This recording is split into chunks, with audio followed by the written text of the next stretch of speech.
আসসালামু আলাইকুম ভিউয়ার্স। আজকে আমি যে ভিডিওটি আপনাদেরকে দেখাচ্ছি সেটা হচ্ছে রক্তদান বা রক্ত প্রদান শেষে যে ভিডিওটা করেছি সেটা অনেক ডোনারকে উদ্দেশ্য করে এই ভিডিওটা করেছি। আসলে আমরা যারা ডোনার আছি তারা নিঃশর্তে রক্ত প্রদান করি, এটা আমাদের নিয়ম নীতি। কিন্তু আমরা অনেকে রোজার জন্য রক্ত দিতে ভয় পাই। তো আমি বলবো তাদেরকে যে আপনি ইফতারির পরে রক্তটা দিবেন, কারণ ইফতারির সময় যদি রক্ত বের হয়, রোজা থেকে যদি রক্ত বের হয় তাহলে রোজাটা হয়তো বা আপনার হবে না, কিন্তু ইফতারির পরে আপনি চাইলে রক্তটা দিতে পারেন। এতে আশা করি আপনার কোনো সমস্যা হবে না, কারণ আমি রক্ত দিয়েছিলাম, দেওয়ার ফলে আমার কোনো সমস্যা আমি উপলব্ধি করতে পারিনি। এই জন্য আমি আপনাদেরকে উৎসাহিত করছি, কারণ আপনার জন্য বেঁচে যেতে পারে একটি প্রাণ, আপনার রক্তের বিনিময়ে বেঁচে যেতে পারে একটি প্রাণ। আর রোজার মাস, মাহে রমজানের মাস, এই মাসে বেশি বেশি সব কুড়ানোর জন্য বেস্ট উপযোগী একটি মাস। তো আমি মনে করি যেনারা অন্যান্য মাসে রক্ত দেন তার থেকে দ্বিগুণ সওয়াব পাবেন এই মাসে যদি রক্ত প্রদান করেন।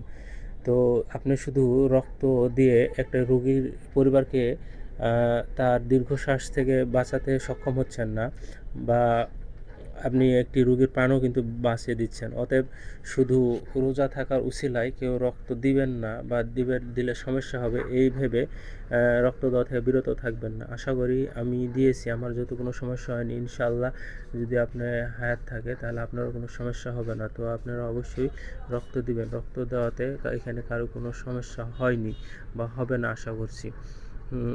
আমি জানি আমি ছোটো ডোনার, আমি হচ্ছে এইবার 7বার আমার রক্ত প্রদান করা হলো, কিন্তু আমার থেকে অনেক বড় বড় ডোনার আছে, তারা হয়তো বা ভাববে যে আমি হয়তো বা এত কম রক্ত দিয়ে কেন এরকম বলতেছি তাদেরকে।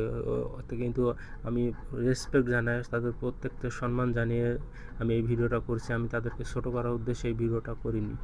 তো অবশ্যই আপনারা এটাকে পজিটিভলি নেবেন। আমি আশা করি আপনারা কেউ এটাকে নেগেটিভভাবে দেখবেন না।